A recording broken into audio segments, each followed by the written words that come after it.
The Carnatic music ecosystem is one of informal workspaces as well as institutions that teach music. In this, however, the performing artist is an individual entity who charts out her own growth, sans the backing of any formal system. This position of a performer creates many situations wherein there are different interactions that could be misused. It is here that the Me Too movement is of relevance. Initially, in 2018, there was a reactionary response, and this led to a signature campaign in support of the movement. Consequently, there was a sharing of experiences and views amongst artists in this regard.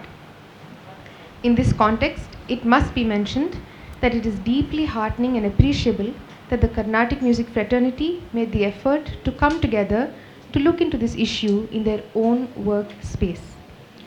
However, despite all this, there is still a stigma that surrounds this issue. Many a times, as a woman artist, we face situations that we are not comfortable with. We do not know what to do about this discomfort because there is a stigma, but most importantly, a normalization of these problems, both at home and at work. Even though we may want to seek help, we may want to seek closure to these issues and want to talk about these challenges, there aren't enough spaces to speak about them. And we believe that we must have honest and open discussions about these issues to understand them more objectively. I'm very happy today that we have with us in conversation Swarna Rajagopalan, founder Prajnya, Amba Salelkar, founder and advisor Paarvai, and also works with disability and mental issues, Sangeetha Sivakumar, a senior Carnatic vocalist, and Vidhya Raghavan, a Carnatic musician. I'm Varisha, a Bharatanatyam dancer, and I'll be moderating this session. So thank you once again for being with us this afternoon. I'd like to begin with Vidya. So as a young girl and as an artist in this whole ecosystem, what do you believe are the primary challenges you face as an artist? Thank you, Varisha. To answer your question, I think the challenges that women face with respect to sexual misconduct happens across industries. But today, since we are speaking specific to the Carnatic music ecosystem, I think one of the fundamental challenges stems from the fact that the learning, practice, and the organizational efforts within this art form exist within very informal spaces. So what the public sees is when we are on stage, but a lot of these things happen when we are off stage. And what happens in these situations is that it kind of blurs the line between professional and personal in many instances, and can lead to situations where women struggle to, at the very basic level, even identify whether certain conduct is acceptable or not. So could you just briefly tell us what these situations could be potentially? Yeah, so for many of us, we enter this ecosystem at a very young age, as young girls, as students of the art form. And this is a very crucial stage of our lives, because we are at a very impressionable age and we're still learning, what is right and what is wrong. And at this stage of our life, the primary interactions that happen and the primary relationship that is in our lives is probably between Guru and Sishya. And when we come back to the idea of space in this regard, the space that these interactions happen is in the classroom. And the classroom is very informal in the sense that classes generally happen within the Guru's home. And yes, there are group classes that happen, but more often than not, it is a very one-on-one class that happens and face-to-face with the Guru. And this is one such space that can be taken advantage of. Then when we, kind of move further in our lives and in our careers, there are many other spaces, that we enter almost what is, our idea of the workplace. And like I said earlier, what people see is on stage, but off stage there are many interactions that happen with people, in the sense, there are interactions with organizers, interactions with rasikas, and even co-artists for that matter. So again, in these situations, the line between formal and informal kind of get blurred.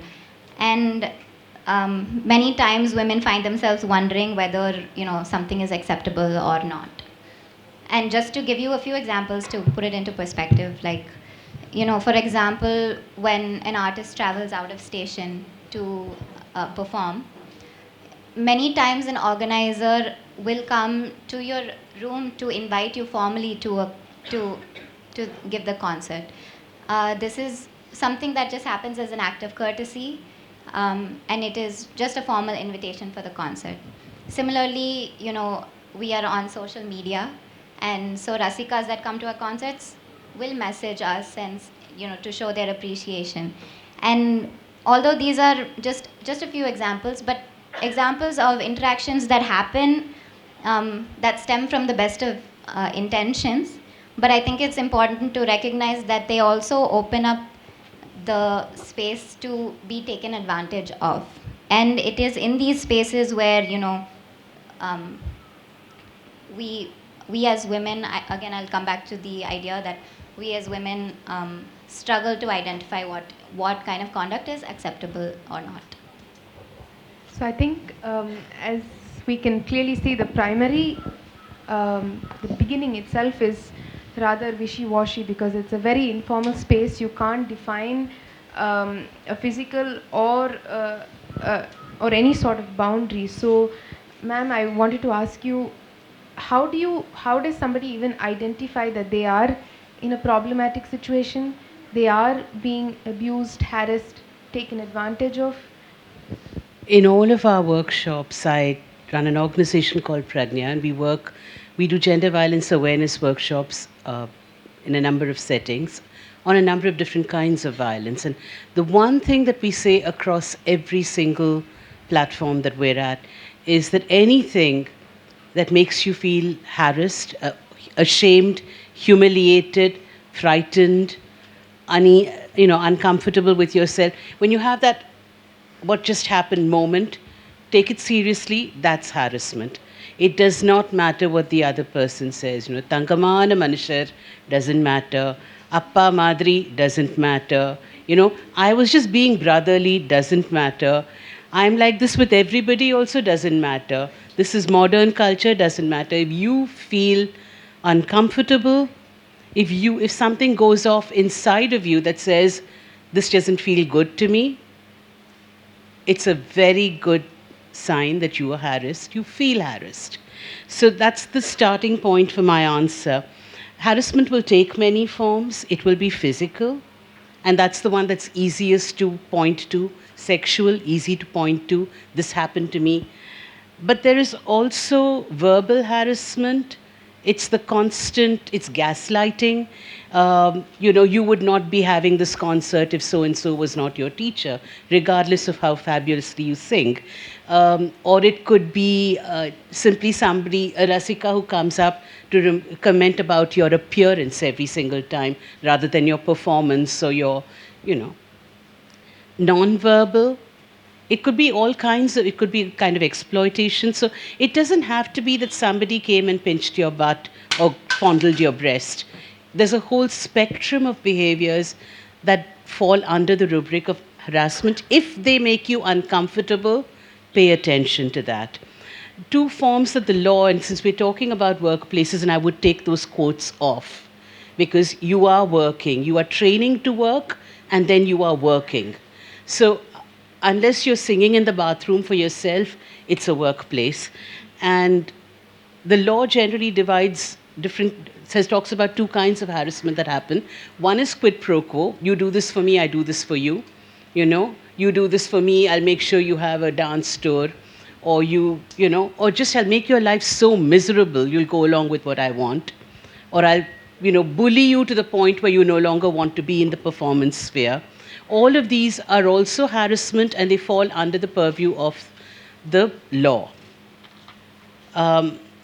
So why does harassment happen? And I want to, cut through all of the crap and psychobabble and give you 3 words. The first is a sense of entitlement. It's like, I can do it. This is, I am so and so. Here is a person who is dependent on me in some way. I can do what I want. I can ask for what I want, and I can get away with it. So the second word is impunity, because nobody is accountable, nobody is taken to task, and allegations just go off like bad winter air in Delhi. So bottom of entitlement and impunity is patriarchy.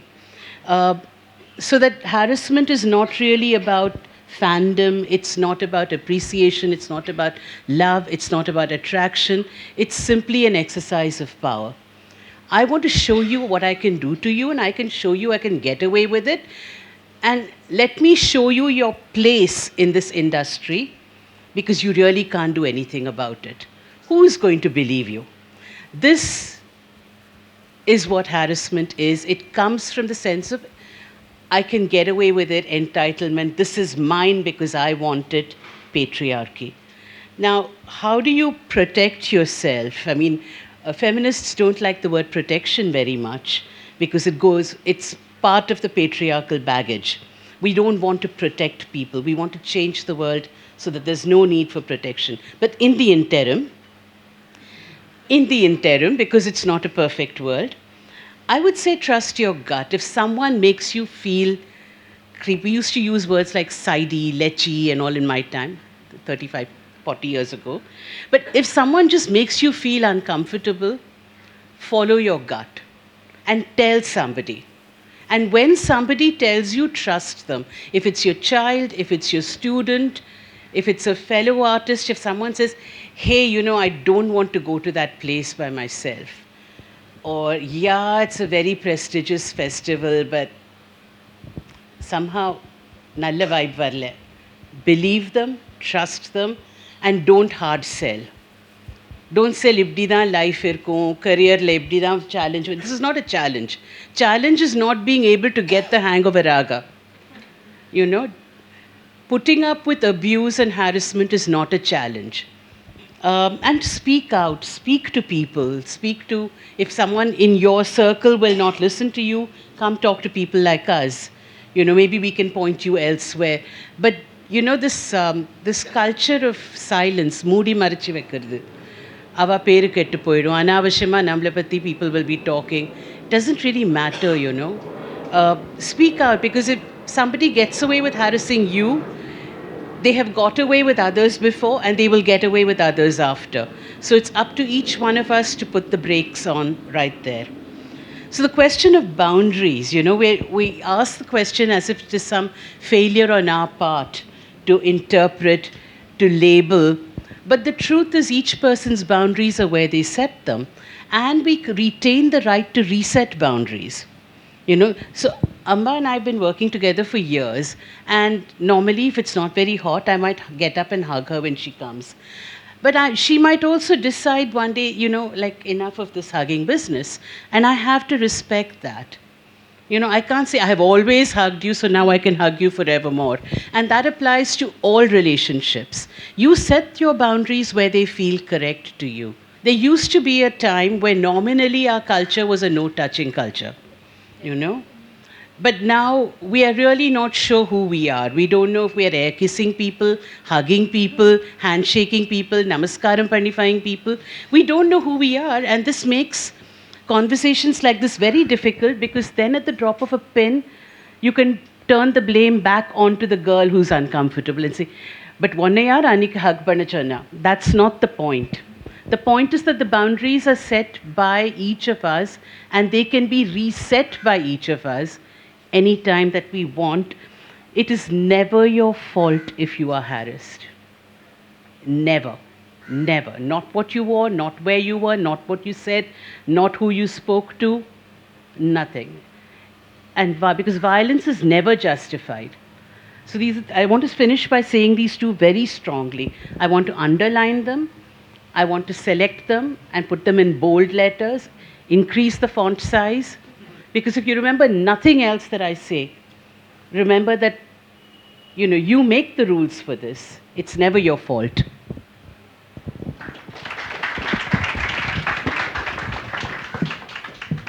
So on that note, Sangeetha, could you elaborate more on this whole journey of an artist and how there is always a nexus between power, between adults, between teachers and everything? Yeah, thank you, Varisha. And I think it was really reassuring for me to listen to Swarna, because these are the exact points that we are struggling with today in our field of work and our ecosystem. And I mean, understandably so, because just to give you a little brief on how our field works. When an artist, of course, I'm talking about women artists today, but because we thought we'll just stick to women, not to sound sexist, because I'm sure men also go through these. There are enough men going through these problems, but we thought we will handle only women today. So I'm just going to talk about a woman artist journey. Since I have been in this field for more than 30 years, so I know the kind of a journey that an artist goes through when she comes into the field with all her ambitions and all her passion from the music. And in the beginning stages, of course, usually, invariably, there are always either both the parents or one of the parents helping her with it. Because there is, like Vidhya, I'm going to reiterate most of the points that Vidhya also made, that there is no formal workspace. It's a very, very informal setup. So there is no already set guidelines for what she should do or where she should go or what she should talk or who should, how to talk. All those small things that how she basically maneuvers her way around. So usually in the beginning, what happens is there are parents, there's at least a father, usually a father or a mother, doing all the calls for her, talking to organizers, talking to co-artists, fixing concerts, taking a lot of interest in their child's career and hand-holding her and taking her along. Then there's a point when that also stops and then she's on her own. A lot of artists who come from other states, other places outside Chennai, and as you know, the ecosystem in Chennai is very strong, and there's already there's already a set behavioral pattern, there's already a way to talk, the way to behave with between co-artists, with organizers. There's already a deep understanding of the people who are already inside the field. And for somebody who's coming from outside, and even more so if they are from outside the city itself, it can be very intimidating, very strange to say the least. I mean, I'm talking from personal experience. I also was an outsider once upon a time. First, the understanding of how to even talk to an organizer or talk to co-artists. What should be spoken, what should not be spoken. How much do you talk to a person? How much do you not talk? What do you say? What don't you say? How do you behave? So it's all those, a lot of complex relationships are there. And in all this, there is a very, very important person, the guru. The picture, I would like just to focus a little on that, the guru-shishya relationship. Let me just say that the guru-shishya relationship is a very, very beautiful relationship. It's a very precious relationship, in fact. So it's a long journey by itself, where the guru really gives a lot for the shishya, and the shishya also grows along the journey with the guru, learning so much from the guru, and there's a lot of respect involved, there's awe involved. Then along the journey, it also turns into so many emotions for the child, for the girl herself. The guru becomes a father figure, more than a father figure to her. She enters the personal space of the guru, his family, his or her family. Whether the guru is a male or female, I'm just saying it there. So his personal space, she becomes a part of that personal space. So there's a lot of an informal space where she becomes a part of it, and then there are one-to-one classes which happen. Then she travels with the guru to places. She travels with the guru to his concerts, and then she gets to know the guru. And the other thing is, when you are supposing the child wants to learn from X, and the child already knows about this X who's a great artist. Usually they blame the children, the girls. She got starstruck with the person. She's so in love with him and all that stuff. But why not? That's her journey. But in that situation, it is totally in the hands of the guru to handle the situation. So why I'm making this point is just to highlight the sense of power here. So it is a very clearly a power situation where the guru is in a position of power, and the child, the girl or the student is not in that position. It's not an equal relationship where you have a boyfriend girlfriend. It's not that kind of a relationship. It's clearly a sense of power, a power structure here. So I think it is, and I want to make this a very important point here, that I think it is very important that we don't, again, it is so normal for us to say, that this girl is like that. She only went and when she fight with him or whatever they say, all the blame that they put on the girl. It is so wrong, I think. And these are the challenges that we face in our field. Also about how the whole idea of this power equation being abused and bullying of sorts. Yeah. So this is, I was talking with respect to the guru and particularly with that, and this I can take it, extend it to also other situations where, as like Vidhya was saying, on the artist journey, she also meets other artists. She has a relationship, develops a relationship with co-artists, and in our again, it's a very our field is based a lot on perception, word of mouth, impressions. So how you get a concert, how you get called for a festival, how you get all these are a lot of it's very complicated how it works. So that's where the fear psychosis comes in. So what if I don't do the right things again in quotes? If I don't make the right noises to X or Y, or go and see somebody, if I don't go and see, will I lose out on a chance? So these are the other so many questions that really conflict in a lot of artists' girls' minds. How to go about these things, especially when you're so entrenched in a place where everybody feels that this is the normal. All this has been normalized. It is understood that you have to do these things to get a chance here, get a chance there. The fear is already instilled in the artists' minds, in the girls' minds.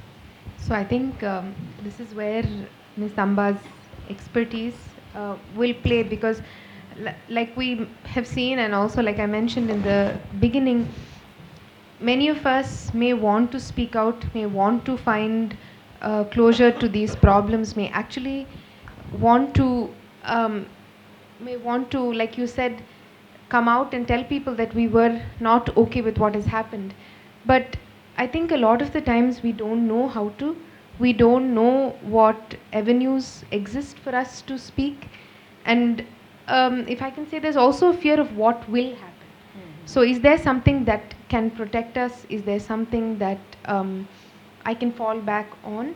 So these are some of our questions for you, Ms. Amba, if you could kind of throw light on something like this. Okay, it's hard to provide solutions in a context of a panel discussion. So this is just some reflections, I think, which we can maybe come back to at a later stage. Sorry. I think what's really important that we do have, so let me get the obvious out of the way, is that from 2013 we've had a law in India which mandates that any institution which has more than 10 employees needs to have established what's called an internal committee to look into cases of sexual harassment. Does this solve the issues of sexual harassment at the workplace? It does not. The reason being is that for it to work, somebody needs to go and make a complaint, okay? And very recently, we've had research and data on what are the, how many companies have come forward with these complaints. You have companies where there are like tens and thousands of people working there who are turning in reports saying 0 cases. Does that mean that there are no cases of sexual harassment? Of course not. It's just that people aren't coming forward with them. And I think many organizations have been working on this issue about why are people not coming forward. And of course, you need a mechanism that is approachable, right? And what tends to happen is that what the law talks about is that this authority needs to be, you need to have 3 members at least who are from the company and 1 who is an external person to maintain, to prevent bias rather. but it's still not something which people want to approach. So there are many reasons for this. Sometimes, it's constituted of very senior people, and you want to make a complaint against somebody who's super senior. So they're like, I'm not going to go there. It's like it isn't worth my time to engage with this process. And a lot of people who've gone and made complaints also have been kind of told that, what Swarna was saying, it's not a big deal. Why do you want to make a big issue out of this? That other person is deemed more valuable to the organization than they are. So it's not like these setups have really, sort of solved all the issues. And the other is, personally, I'm against this idea that there is one solution which everybody can go to as a magic. This is going to make all our problems go away. From what I've heard today, and admittedly I'm an outsider to the Carnatic music setup. I've just been living in Chennai for a few years now. But it's the fact that it's different is no different from any other sort of industry or organization or NGO that we've worked with before. What works for this setup is something that is designed with the risks and the situations which you guys were talking about earlier. And it takes into account the kind of people who are a part of this ecosystem. And it's not something which needs to necessarily be, sort of fixed in the law, that this is what we need to do. I mean, we know that, for example, the guru-shishya relationship begins from an extremely young age. And this idea which you were saying about boys being exposed to it, I would bring it up right now. I would say that boys are at risk of sexual violence, sexual abuse. Men, particularly men who are either openly or who are assumed to be from queer identities, are often targeted for sexual harassment. And again, coming back to this point that sexual harassment isn't about asking somebody to send you a dirty photograph or pinching their butt. It is stuff like insinuating things about them, spreading rumors about them, asking them questions about why are you not getting married, like why do you not have kids, and giving them advice based around that. It is pretty much what Swarna said. It's like you have a conversation with somebody and you feel like, oh, that was, like I don't want to have that discussion. You feel weird. Everybody kind of knows what you're talking about, but nobody wants to call it out. In a situation where we are talking about addressing instances of sexual harassment, I think one of the, the question around where do we go when we want to talk about it? And while I agree that if you face sexual harassment, you should speak up about it, because, as was rightly said by Swarna, you're not the first, you're not the last. There's never just one, okay? The reason why the Me Too movement is called the Me Too movement wasn't because I said that I was faced sexual harassment and then you said, yeah, I faced it too. It was because one person said that a particular producer sexually harassed me and another person said me too, that same person. Okay, it was about the serial kind of behavior that a person was doing.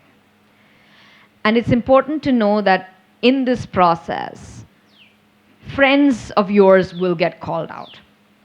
People that you respect will get called out, okay?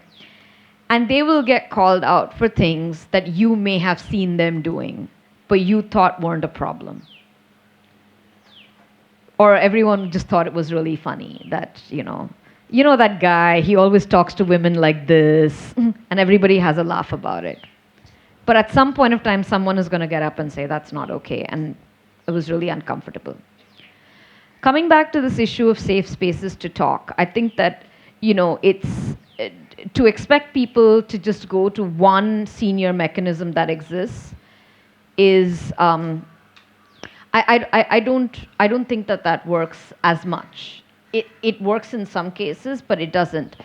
You may have to be innovative. You may have to be creative. You may have to do things that you will not find in other organizations. And let's be clear, this is not an organization. This is a congregation of different setups, which involve, so, okay, like say something like, a performance space needs to have an anti-sexual harassment mechanism.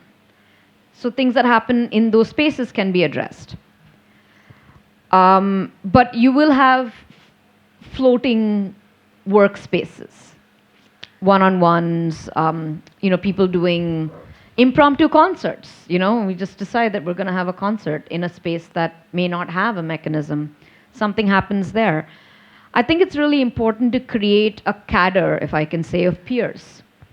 People who are willing to help you if you face an issue like this.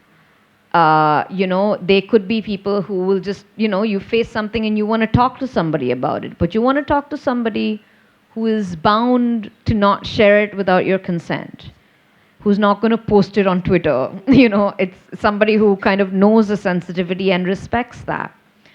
Because sometimes all we need is someone to talk it through. It's not feasible to say, go back and talk to your parents. Imagine a 14-year-old girl who's going to a teacher, and the teacher then puts his hand on her thigh. One day, she goes back, she tells her parents. What are the parents going to do? They're not going to let her go back. What ends at that point? Does the person's behavior end? No. Her music career ends. Right? A lot of people are, they always ask the question, why do we have a separate law on sexual harassment at the workplace? If you face somebody, why don't you just go and file an FIR? Why don't you just go to the cops? People don't go to the cops. Think about the last non-sexual thing that happened to you, which you could have gone to the police for. Maybe some of your bikes got stolen, or, somebody stole your phone, stuff like that. Nobody goes to the cops. And the thing is, even if you go to the cops, it doesn't solve the problem. Like, you go and file an FIR. What do you do after that? Do you go back to class like nothing happened? Your teacher's been arrested. What happens? Where do you go? Can you just walk into another teacher and be like, hey, this is where I reached with this person. Can you take over? The person won't take you on because they're like, everybody has this thing about sexual harassment. They'd be like, oh, I don't want people to file complaints against me. Why would they file a complaint against you just for the sake of it? It's like, there are lawyers, because I'm a lawyer. There are lawyers who don't take in female interns, or, because they're like, no, if I take what if something happens? Here's a pro tip. So nothing will happen if you don't do anything to provoke it, right? I mean, I know people like to think that people just file complaints for fun, but no, that doesn't happen. Empirically, I can tell you, I've been doing this for 10 years. I am yet to find a complaint filed for fun. Yeah, and which one? But I think that the issue is that when something happens, people need a place to process this, and they need a safe space to talk about things, and that's something that you need to think about how you would create that. And which brings me to the other point that you mentioned about protection. Like, you file a complaint, what's going to happen in the aftermath? And it's not safe for people who filed complaints. We know that.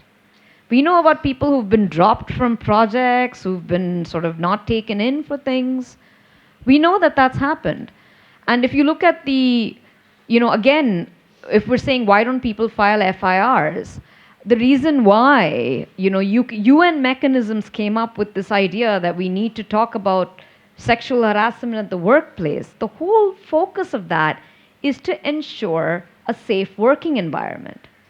I mean, it's a crude example, but if you're working in a place with chemicals and stuff, you have to wear a lab coat and wear glasses and wear helmets and all that. It's pretty much, it's basically an occupational hazard, because you are entering into really intimate relationships where it's not clear where the job ends and where, the personal life begins.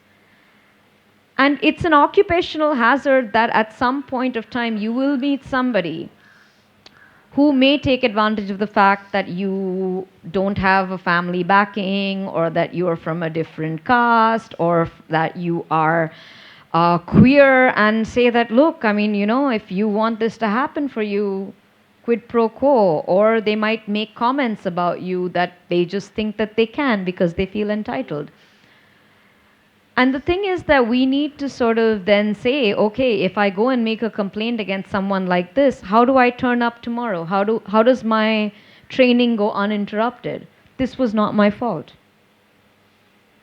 So if you're looking at somebody whose entire career may be this one person, and then they want to sort of stop the behavior that this one person was doing, what's the rest of the industry doing to support that person's trajectory? That's what it means. I mean, in a BPO, we would deal with this issue with changing their shift. We would just be like, okay, you're on this shift and this guy was not good to you, so we're just going to make sure that you work in a different shift. So by the time we do the inquiry, you can just work in peace. What does that mean in this context? It's not something that you're going to be able to solve in a day or with like some crowdsourcing ideas. You need people to sit, come up with something that this entire group takes ownership of. Because unless you have a buy-in from people who are, the role models, the people who are teaching. Again, another thing is that you can't make it something which is separate. I mean, you can't make one mechanism around sexual harassment. I mean, I would say, and this is an unpopular suggestion, but we need codes of ethics for a lot of things. The idea that anyone can become a teacher, and the fact that you could run something out of your house. I understand that this is traditional, and I am not here to sort of start a riot, but maybe I am, like in the sense that it's something which we need to sort of think about. How do you know that you've got families who are investing money in this process? My kid wants to go to, my family has no background in music. If I have a 3-year-old son, if he wants to get into music, we're just going to pick the option that is there. We have no idea of knowing whether these people are qualified, whether these people are safe, whether they're really going to teach my son in a manner which is dignified, which is respecting his rights as someone young. And it's not just about sexual abuse. I mean, we know that maybe all of us have gone through trainings which were problematic in many ways. And they are being framed as this is the right way to do it. This is the way people learn. We have to, you have to expose metals to fire and then we can mold them. And people make all these excuses. And I'm here to tell you that there are plenty of people who've learned without that. And there are, for every person who has passed this trial by fire, there are 10 people who've dropped out. There are 10 people who have lived with lifelong self-doubt and mental health conditions in many cases because they were just traumatized by the experience. And many of this behavior is sexual harassment as well, in the sense of, stuff which is very, very unacceptable. And I think that it's really important that we address these issues not just from the perspective, it's something that we need to believe that it's something that's important for us to do. Yes, does it take time? Yes, it does. Does it mean that we are part of a system now, that we are accountable to somebody? Yes, it does. Is that a bad thing? If you think it's a bad thing, maybe you need to go back to what you've been doing. The fact that we're able to have this discussion already shows that there is some amount of interest in dealing with these issues. I think there's a lot of recognition that we don't want the younger generation to go through the stuff that we did. And that we understand that just because it didn't happen to us doesn't mean it doesn't happen to other people. But it's really important that we don't look at this just from the perspective of punishing wrongdoing. It's really important to also create spaces where people can talk about things, safe spaces, peer groups, and let momentum build from that. It's something which I think is really important. So I'll leave it for here for now. Very briefly, one of the things that we try to promote wherever we go is intergenerational conversations, because every generation of music students, performers has gone through more or less the same thing. Today we have a vocabulary for this behavior, but it's not as if it did not happen earlier. All of these things, entitlement, impunity, exploitation, are as old as the human experience. So I think it also helps if we have a tendency in India particularly to look at law and formal processes as the first and the last line of defense. But even if we talk only about informal mentoring mechanisms where different generations of female musicians or just musicians sit and share these, what is it like to be in this life? You know, we don't do enough of that, and when we do, we only post the successful headlines, you know, B Muse and then Sangeetha Kalanidhi and then Nobel Prize. You never really hear of the dark and murky corridors, and maybe you can't publish them, but you can certainly discuss them over coffee and vade.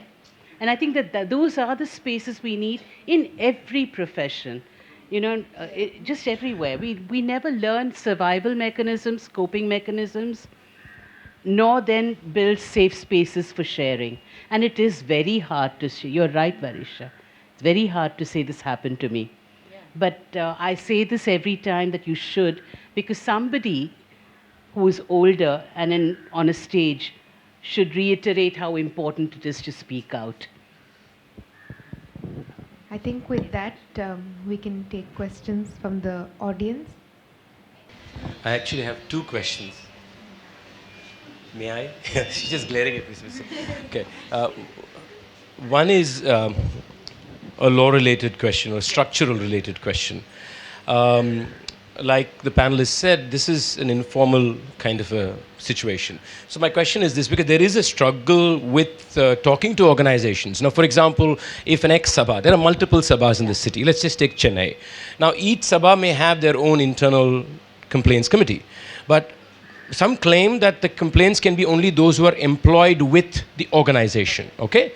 Now, I'm a musician. I don't sign a contract when I go to sing with any of these sabhas, first of all. No sabha actually gives us a contract. They just call and say, Vandu Paadu. We go sing. Now something happens in that space. And the person who's abusing, sexually abusing, is not employed by the sabha. It's a co-artist. It could be a friend. It could be a rasika. Now structurally, how does one deal with that? This is my structural question. And then something you said triggered a thought in me about the relationship of the teachers and the student. I just looking back on how I am as a teacher. You know, what I was as a teacher maybe 15 years ago, and it was, now looking back, was mimicking what my teacher did to me. Right? So I would say a lot of things I did with my students I shouldn't have been doing. You know, in the same whole question of pushing them or making sure that they break, you know, those are things that I picked up as a student from my teacher. So I pushed that with my students, and now in retrospect I realize that no, that's not the way to go. But the issue is also even sexual abuse is picked up like that. Right? So it is also picked up as something, as even if I'm a boy, I'm seeing that happening with, say, a girl student in my class, and I think it's okay. Right? You know, so when I become a teacher, and if I have a female as a student, I don't even process it as abuse. I think that's part of the relationship within quotes, right? So my question to you is, how does one deal, you know, how does one have, you know, I struggle having this conversation with men. You know, I don't know how to have this conversation with men. How do I explain to men about this nuance? You know, and the usual tropes are saying, if the girl said okay, a girl didn't say anything, you know, or they'll take advantage. You know, the usual tropes. Beyond that, my question is also, how does one engage and create a more nuanced conversation among men in the community that we are discussing that can, in a way, at least shift these hardened ideas that come from habituation, which they are picking up from their seniors? These are my two questions. I admire your being candid about that reflection. I think it's true. I mean, the second part of your question on the reflection of what that means, and a lot of it is, what is masculinity? You know, what does it mean? And the idea that, you know, consent is what I understand it to be and not what the other person is expressing. I think that, you know, this idea that we need to be talking to boys is something which is picking up in a lot of other movements and organizations around this, because you can talk to girls till the cows come home about saying no, but unless you have a parallel discussion with boys on, you know, it's not going to happen. And the thing is that you will have, like, the journey of a student is quite parallel to your journey in terms of hormones and interest in whoever it is you're interested in. So obviously you will have, within the same trajectory, you will have consensual relationships developing between various people. And that's also something that you need to realize, that it's we need to understand what is consent in what context. But what we understand now is this idea of enthusiastic consent. That it's not just someone just sort of looking at you blankly while you go about whatever it is you want to do. And consent needs to be enthusiastic and positive, that's what's trying to go. But I think that if there is a platform to talk about young men, to talk to young men in who are learning and things, there are good models to use to have these discussions. And we could talk about that, like, separately, about who could come in for these discussions on just general unpacking a lot of things there. Just to reiterate that men and boys have a huge role to play in calling out bad behavior. I think there's a lot of power when you have one man making very nasty comments about a woman, and there's a guy in the same group who turns around and says, you know what, that's enough. There's a lot of power in that. Like, we could go on, but a peer, a senior turning around and saying that, dude, like, that's not okay. Like, you shouldn't be using those words to talk about a woman. There's a lot of power in that we need to acknowledge. Grudgingly, but yes. But on your first question, I think that's a really important legal angle there. So as per the law, the 2013 Prevention of Sexual Harassment at the Workplace Act, sexual harassment of women at the workplace, the complainant, the person who makes the complaint, can be any woman who experiences sexual harassment at a particular workplace. But the person who is accused of the complaint, and to have a proper inquiry, has to be somebody employed by that organization. Now, the understanding of who is an employee is really interesting under the law. Because it's not like, like if you talk about provident funds and stuff like that, it's a very strict, you have a contract, you are so-and-so. But it's very loose. So it includes volunteers. It includes interns. It includes people who are not contracted. It includes people who are contracted. It includes people who are not being paid for their services. It includes people who are being paid. Consultants, all you can have. But, I think in practicality, so say, for example, I was performing at a sabha, and I'm being accused of sexually harassing somebody who came to watch the complaint. That person can file a complaint and said that, okay, so for the purpose of that, I am technically employed by that. But one of the questions is, even if the sabha has an inquiry, what are you going to do against that person? And again, if we go back to what the purpose of the law is, and there are differing opinions on this. It's a young law by Indian standards. It's been 6 years, so there's like a lot of differing opinions. My thing is, I go back to what is the purpose of the law. The purpose of the law is to maintain a safe working environment, okay, for everybody who comes there. So if my inquiry reveals that, yes, this, I'm not conducting the inquiry here, but the inquiry against me reveals that, yes, she did do this and that person felt unsafe. On account of that, I would say we're not going to let that person come and perform anymore.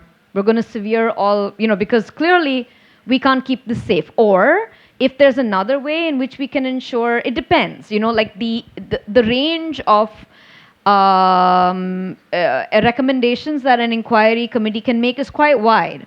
And I guess banning somebody is the most extreme thing, but you might come with other ways, like apologies are like the slap on the wrist, so to speak, but there are many things you can do in between. And again, it's something which needs to evolve. There's a lot of emphasis on confidentiality. So, the inquiry which is conducted by one sabha is secret. And it cannot be broadcast. You can't have any information about who the person was going out. So you might have this decision being taken at, say, one sabha, X. But that's not going to impact Narada Gana Sabha, Music Academy, whatever the PSBB hall is called, like all of those. Like it's like it never happened, okay? Which is why you kind of need a mechanism that is evolved to look at, okay, look, this is the thing, because that person is just going to be, it's me, that's just one hall for me. That's just La's house for me.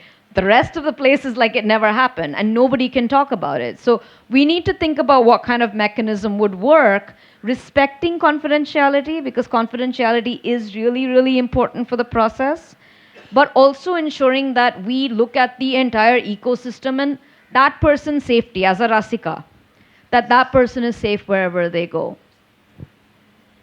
Sorry, that was super technical, but happy to clarify things later on. Thanks. Sorry, just a clarification. When you said confidentiality, are you talking with respect to the victim and the perpetrator, or with the Yeah, with the process? actually both. So if you look at the setup in an organization, it's the entire mechanism. So from the point of filing of the complaint to the inquiry process, every organizational person who's involved with the process, so the committee itself, HR, where there's an HR, are bound by confidentiality.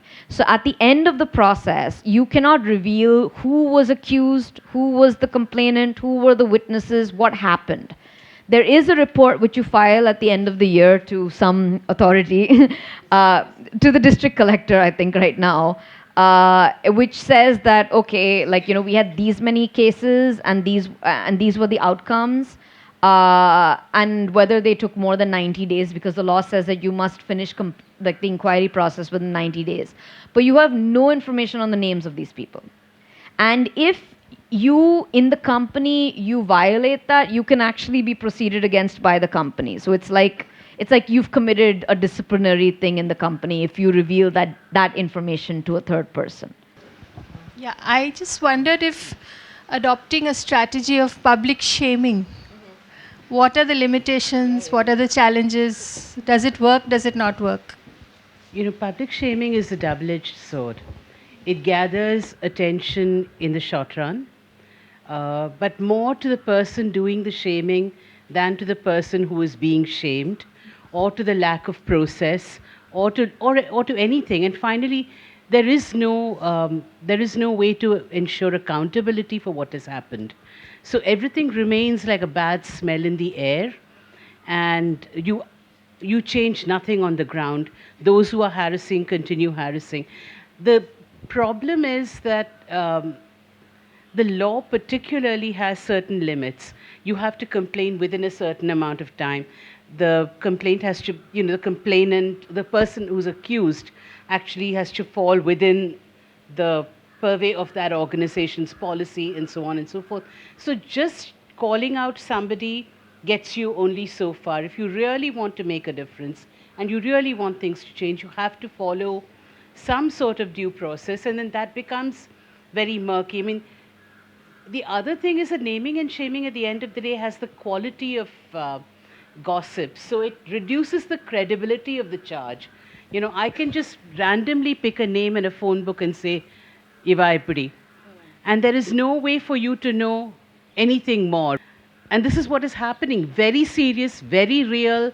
It's not like the people who have come up with charges are faking it, but because that is the quality of the accusation, that is the quality, that's what the process is like, it reduces the credibility of everything. We're not able to follow up. We're not able to take seriously. So I would say naming and shaming on its own is cosmetic, it's short term. With all of these things we're talking about, it's nice to pretend that there will be a 6-month fix. But really, these are things that take a long time. And conversations like this are what shift the process completely. We have this conversation, 5 of you talk about it somewhere else, and so it goes. That's fine for now, for today, for this afternoon, but it's not going to fix anything in the long run.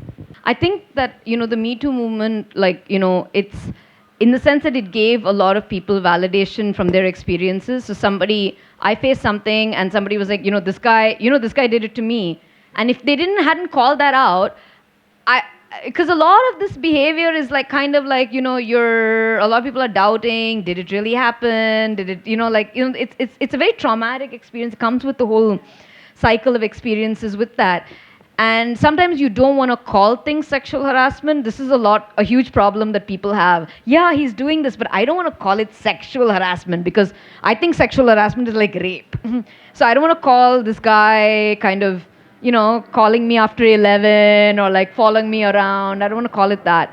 But when you realize that it's happened to other people, you then are like, oh, okay, I have a word, I have a language for this now. So there's been the reason why we're having this panel is because Me Too happened, right? Otherwise we wouldn't be here. But I agree, unfortunately. But I do think, I'm 100% with her that it's not going to lead to change. Because if you think about all the people who've been called out, like the kind of repercussions they faced are minimal, if at all. And it really depends on who's making the accusation. Because for a lot of people without social cred, I saw them, saying things about people and they got no retweets, they got nothing. And I saw a lot of people who were really important in many ways, and they talked about things and people were like, yeah, I believe this person because she's super important. It creates a hierarchy of people who've had experiences, which is not something we want to perpetuate. It creates this, you have to be a perfect person. Because otherwise, the social media, like that perpetrator has friends who will find out everything about you. Will find out that you had a mental health diagnosis or you tweeted about drinking on a Saturday. It gets really ugly. So, it's only the really perfect person who's like achieved everything, whoever that is, who comes out unscathed when they make those allegations. But for a lot of other people, they made allegations and it was just like they said nothing at all. I have a small doubt. Now, for example, there is a woman, 22, matured. By the time she's well matured mentally. What do you mean matured? Mentally matured. Uh-huh. Yeah. And somebody helps her to become a celebrity, world famous celebrity. She buys a 10 crore rupees house and 6 cars. After 25 years, is it right to invite him to Me Too controversy? Mm-hmm. You've taken all the advantages. You're 22, you know very well. If you don't want, you can withdraw in the beginning itself. Is it right or wrong? So here's an interesting thing. You could withdraw from the beginning itself. Okay? So for some reason, the fact that a person has made, the person has had some other sort of material benefits from an exploitative situation somehow negates the fact that you've been exploited. Okay? That is not okay. When a person,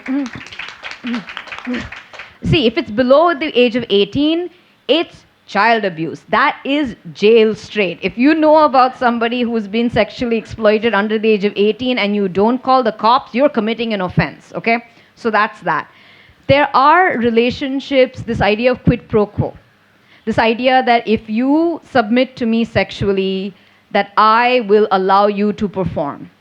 After that person performs, of course they have a platform, right? They have access to money. It's not like she was allowed to perform for no gain. Obviously, she is going to make some money out of it. She will attain some success out of it. That is the reason. But if she had said no, let's look at the other side. If she said no to that person, she withdrew, what would have happened at that stage? What would have happened? I will tell you what would have happened. She could not just pick up and go to another platform for a thing. The first question is, why did you leave that guy? When they would come to that guy and say, why did she leave you all of a sudden, he would make up some other story. He would say, well, she was obsessed with me, she wanted me to leave my wife, she wanted me to do this and that, so I threw her out. Because he has more of credibility to say that. And, your question was very specific, and I don't really deal in hypotheticals, but this comes up a lot. This idea that, somebody has, they've been in an exploitative relationship, and that, because of their sheer talent, that they've achieved so much. But the fact is that if they did not subject themselves to that exploitative relationship, they would have probably been back to their village and doing something in complete anonymity. And the thing is that when we're looking at the risk that people have, like quid pro quo works in both ways. It's like, that there's an implied benefit, but there's always an implied risk. Whenever there's an implied benefit, somebody says, I can make your life amazing. The subtext is that if you don't, I will make your life into living hell. So let's not forget those angles, okay? Just because somebody does particularly well, and sometimes it's because you've done well that you actually have the strength to talk about this.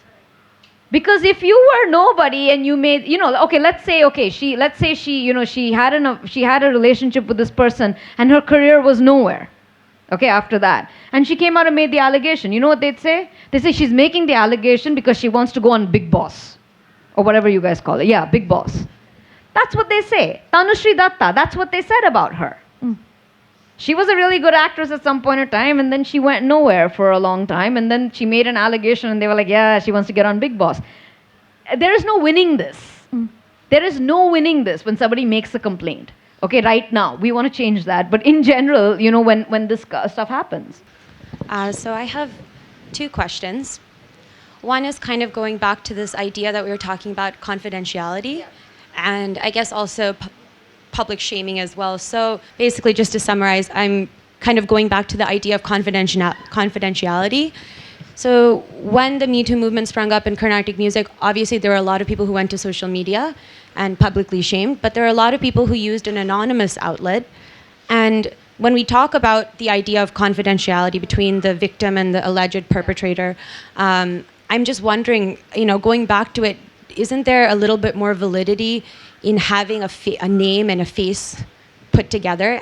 Because a lot of what I've heard is when you take the case of Harvey Weinstein, the only reason people agreed with what was happening or even gave that post the light of day is because Gwyneth Paltrow and many other actresses came forward. So there's this kind of issue, right, in the microcosm that we live in, that a lot of people are only comfortable coming out in an anonymous space. They're not able to come out publicly. And then I guess this kind of goes to the second point. Almost everything that people have alluded to, all the panelists today are saying that, in my opinion, it kind of seems like we need to institutionalize Carnatic music in a certain sense, because a lot of what we've talked about is like comparing it to workplace harassment issues, and there you do sign a contract, right? A lot of musicians don't sign a contract to go on stage. A lot of musicians don't have formal procedures for a lot of things. So would you agree, or I'm wondering what the opinions are of the artists as well? Is a push to institutionalize it or make more formal procedures something we could all benefit from? Thank you, Neha. The first question, I think you can take it, but I just want to answer the second question quickly. This, again, I just want to reiterate that we're not looking for any solution on this panel, and we were not actually pushing for anything. The agenda here is just simple, that we just have conversations.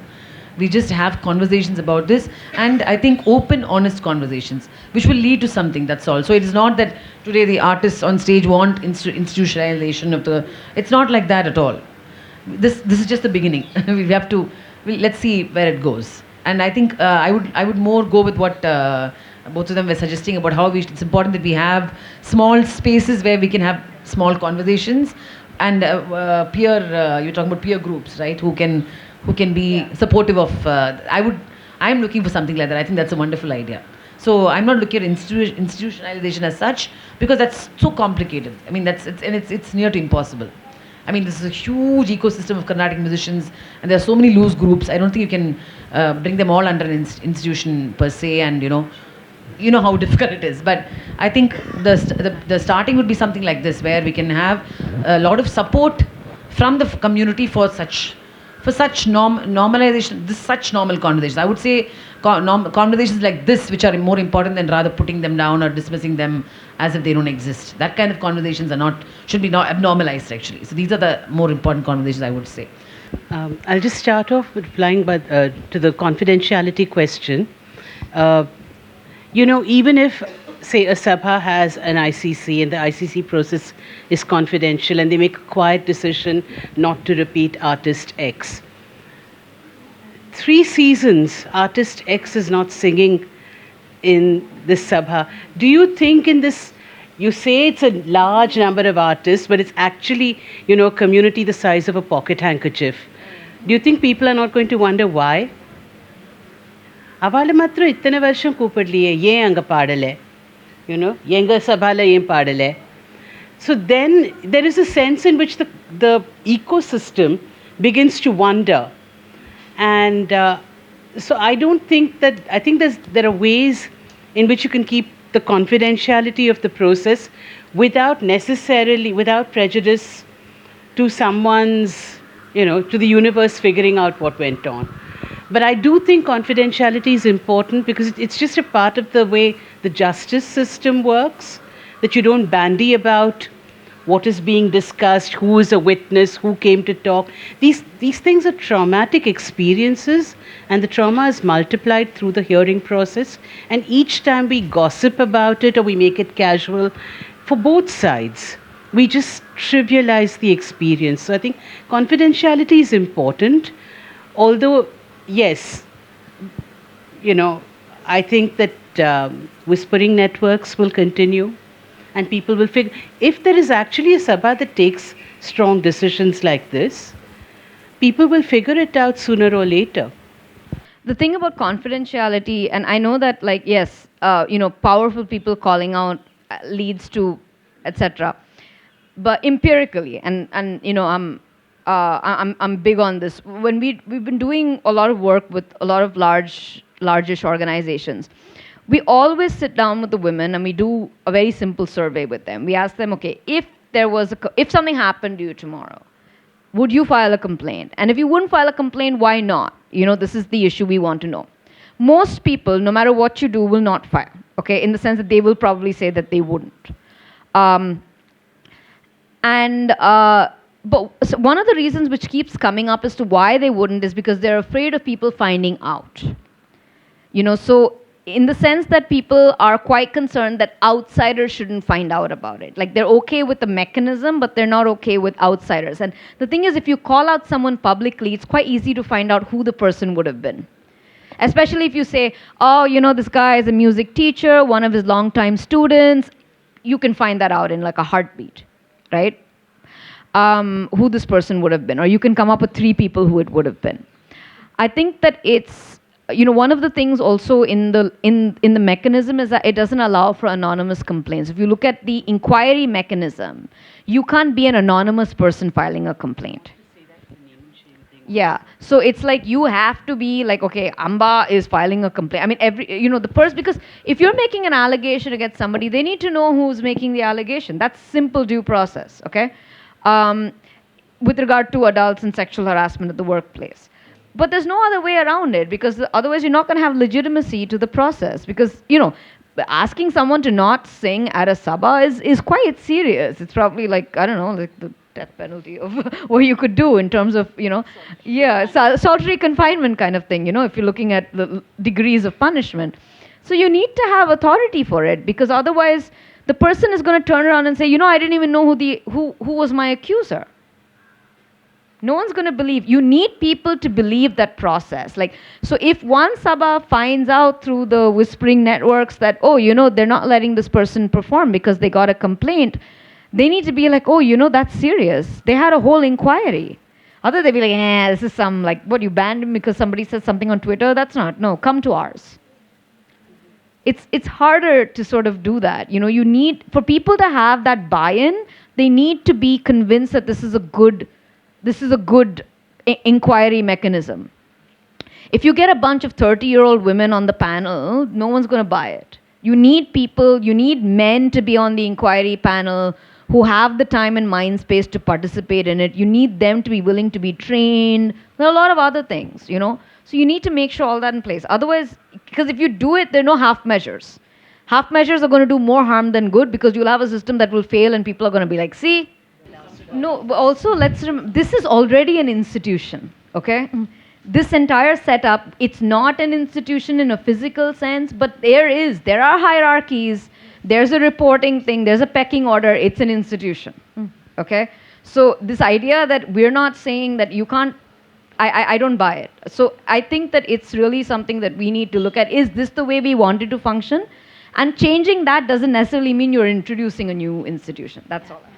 I do think basically what we've all kind of realized from this discussion is it is important that some sort of systems are put in place, but it is something that will require a lot more discussions on it, and it's not like there is a one size fits all solution. So we do need to think about it with respect to this field and kind of what are the different spaces and what we can do. So I think the kinds of systems that need to be put in place require a lot of thought from us, and it is something that we can work towards. I think it's something we can work towards.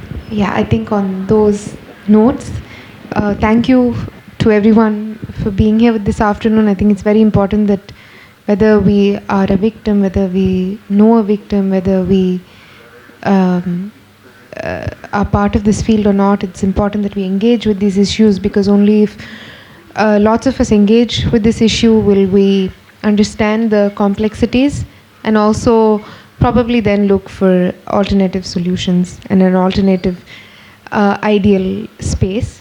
I'd like to thank Swarna, Miss Swarna, Miss Amba, Sangeetha and Vidhya for being part of this conversation this afternoon, and also once again thank CUSP Festival for giving us this opportunity. Thank you.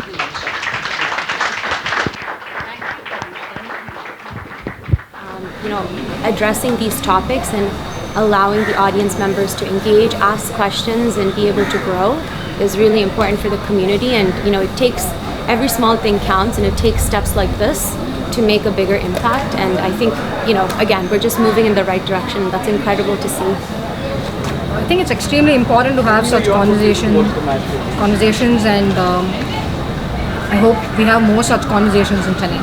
Thank you.